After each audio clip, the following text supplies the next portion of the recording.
ಅದೇ ಹೊಸ ಸಚಿವ ಸಂಪುಟ ರಚನೆ ಆದಮೇಲೆ ಮೊದಲನೇ ಬಾರಿಗೆ ಒಂದು ಕ್ಯಾಬಿನೆಟ್ ಮೀಟಿಂಗ್ ಆಗಿದೆ.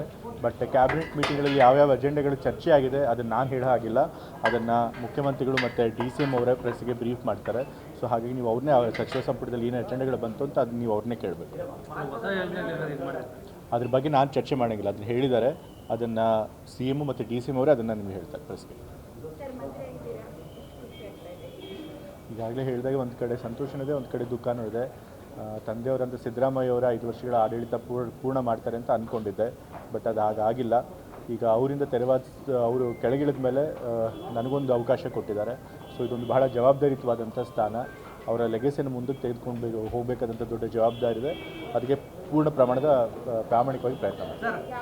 ತಂದೆಯವರ ನೇರವಾಗಿ ನೀವು ಆಡಳಿತವನ್ನು ನೋಡಿದ್ದೀರಾ, ಈಗ ಯಾವ ಖಾತೆಯನ್ನು ಕೊಟ್ಟು ಸಮರ್ಥವಾಗಿ ನಿಭಾಯಿಸಬಲ್ರಿ ಅಂತ?